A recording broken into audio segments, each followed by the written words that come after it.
Hey guys, welcome back to World Mechanics. Our mission here at the garage, guys, is to save you as much money as we can. That's why we make these absolutely free videos.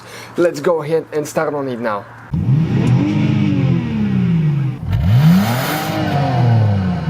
Today we're going to show you how to remove and replace the Serpentine belt on Volkswagen Jetta diesel MK5 5th generation. As you can see, that's a Serpentine belt right here, and we'll be replacing it.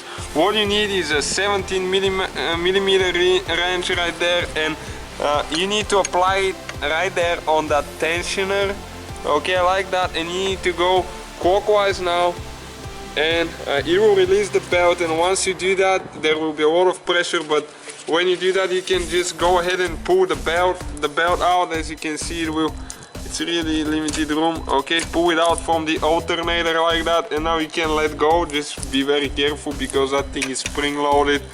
Okay, and that's the belt right there. It's still holding barely a little bit on the alternator pulley.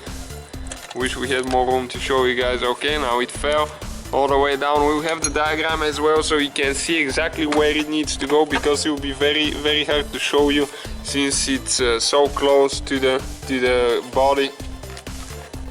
Okay, and if you come underneath, you can pull it out of the crankshaft and the AC, and that's the belt right here, guys. Pretty simple. It's very short belt because it has electric power steering pump. So this one is made by Gates. Okay, right here, that's the number if you need it.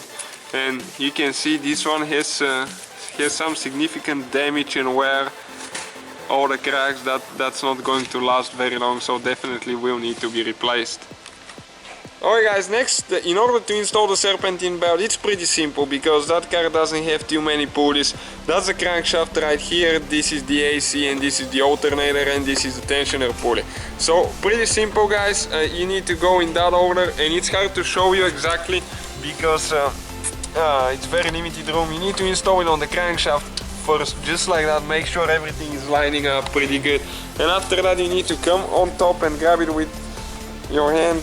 You'll probably need two people for that job because it's pretty inconvenient to do it by yourself. And you need to go under the tensioner pulley right now, and the last one that you have is the alternator. Okay, you can see we just have it here, and now we need to get that 17 millimeter wrench so we can go clockwise to relieve some pressure of the belt and install it on the alternator.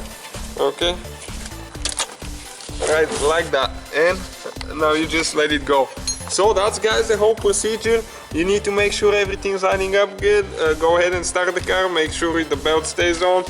If it falls, it means that it wasn't lining up pretty good. So thank you guys for watching. Don't forget to... Hopefully, guys, the video was helpful. Please do not forget to comment, like, subscribe. That way we can keep making these absolutely free videos. Guys, we have more than 19,000 free repair videos on our YouTube channels that can, guys, save you thousands of dollars in future repairs. Check them out. Thank you guys for watching, and see you next time.